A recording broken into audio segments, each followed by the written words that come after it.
Banyak sekali yang menceritakan bahwa ini tuh seperti hutan yang isinya tuh tempat pembuangan mayat gitu men.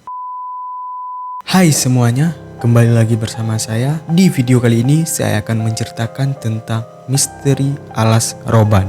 Alas Roban. Alas Roban ini adalah sebuah nama hutan yang di dalamnya terdapat sebuah jalan yang menghubungkan antara kota-kota antar provinsi gitu. Jadi jalanan itu sendiri jalanan yang sudah lama dibuat. Bahkan sebelum Belanda menjajah Jawa. Jadi sebelum Belanda menjajah Jawa, jalan ini sudah duluan ada. Bayangkan berapa tahun lamanya sudah jalan ini. Dan banyak juga masyarakat atau warga yang menceritakan bahwa jalan ini banyak terdapat cerita-cerita yang mengerikan yang bisa membuat kita trauma melewati jalan-jalan Alas Roban tersebut. Jadi di sini aku bukan untuk melebih-lebihkan, karena memang benar kalian yang pemberani jika melewati jalan tersebut akan menjadi penakut seketika, karena di sana banyak sekali kejadian-kejadian yang menyeramkan. Oh ya, sebelum kita lanjut ke kejadiannya, bagi kalian yang ingin mendukung channel ini, silahkan tekan tombol subscribe yang ada di bawah dan like video ini. Jangan lupa di share juga. Oke, thank you. Dan banyak humor yang menceritakan bahwa Alas Roban ini adalah tempat pembuangan mayat. Banyak sekali yang menceritakan bahwa ini tuh seperti hutan yang isinya tuh tempat pembuangan mayat gitu men. Kalian pasti pernah mendengar Petrus alias penembak misterius. Konon katanya mayat-mayat ini, misalnya ada orang kan, misalnya kalian, tiba-tiba kalian ditembak sama Petrus penembak misterius, itu mayat kalian akan dibuang ke hutan Alas Roban ini. Ini konon dulu katanya ya, bukan sekarang. Pernah ada saksi mata yang melihat kejadian ini dan berkembang menjadi cerita yang menyeramkan di kalangan tersebut. Dan yang lebih menyeramkannya lagi, mayat-mayat itu ketika dibuang langsung menghilang lenyap dalam hitungan beberapa hari. Ada dugaan kalau mereka dibawa oleh binatang-binatang buas. Itu hanya dugaan, tapi konon katanya mereka sering bergentayangan dan mengganggu masyarakat yang melewati tempat tersebut. Jalan Alas Roban ini sudah ada sejak abad ke-18, dan memang untuk membangun jalan ini membutuhkan usaha yang luar biasa, karena mereka ini harus membelah gunung dan membabat sebagian hutan. Dan lebih ngerinya lagi, jalan Alas Roban ini dibuat oleh orang-orang yang kerja paksa pada zaman dulu. Kalian pernah dengar kerja paksa? Kalau kalian nggak pernah dengar kerja paksa, silahkan kalian cari di Google. Jangan bodoh kali kalian ya. Kalau kerja paksa aja nggak tahu, wah. Dan jika kalian melewati jalan Alas Roban tersebut tidak hanya kendaraan yang perlu oke, tetapi mental kalian juga harus perlu oke. Hal itu memang sangat dibutuhkan dikarenakan sebab dan kondisi jalan Alas Roban ini banyak kelok-kelokan dan tanjakan dan turunan dan tikungan yang tajam.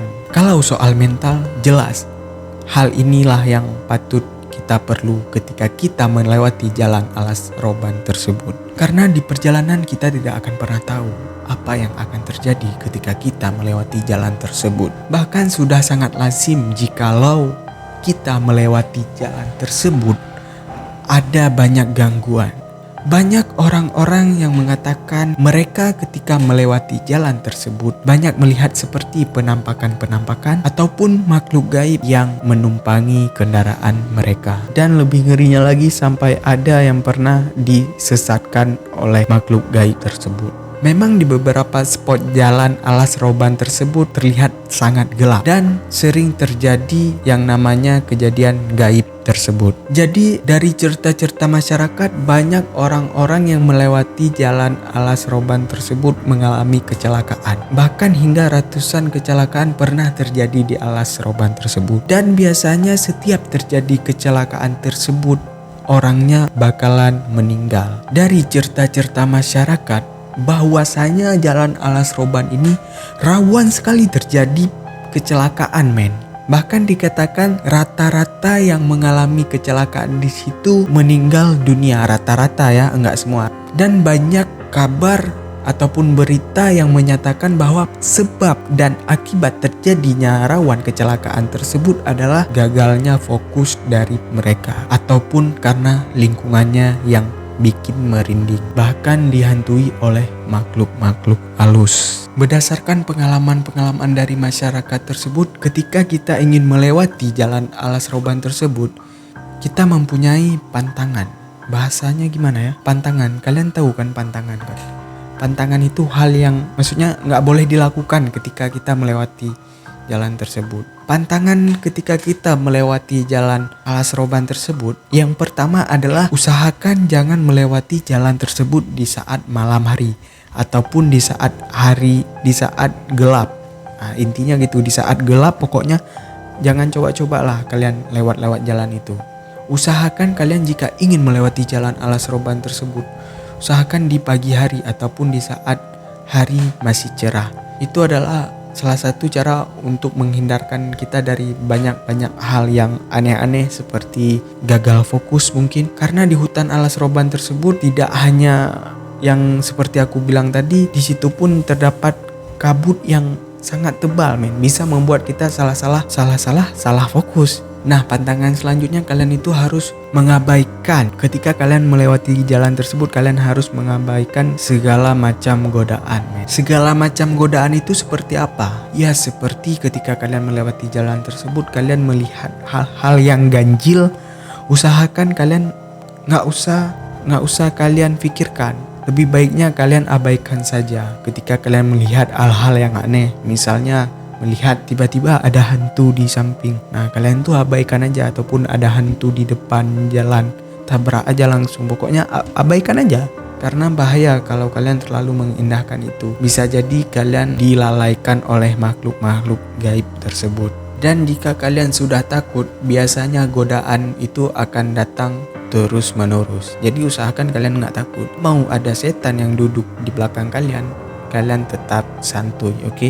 Jadi ada fakta menarik, Terlepas dari kengerian-kengerian yang ada di hutan alas roban tersebut, sebenarnya alas roban tersebut adalah tempat menyenangkan untuk menikmati alam dan udara-udara segar.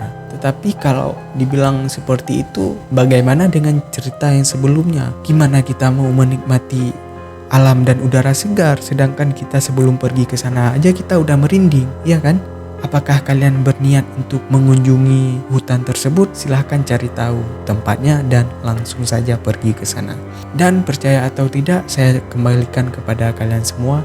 Mau kalian percaya, mau kalian tidak, itu bukan urusan saya. Saya di sini hanya ingin bercerita saja. Tetapi jangan sekali-sekali kalian menyombongkan tidak mempercayai hal-hal tersebut. Memang hal-hal tersebut tuh ada, tapi kadang-kadang gimana ya, terserah kalian lah gitulah. Pokoknya terserah kalian aja. Kalau kalian mau percaya silakan, kalau tidak silakan tulis pendapat kalian tentang cerita ini di kolom komentar. Cukup segini aja dulu untuk cerita hari ini. Sampai jumpa di cerita berikutnya. Jangan lupa subscribe. Bye.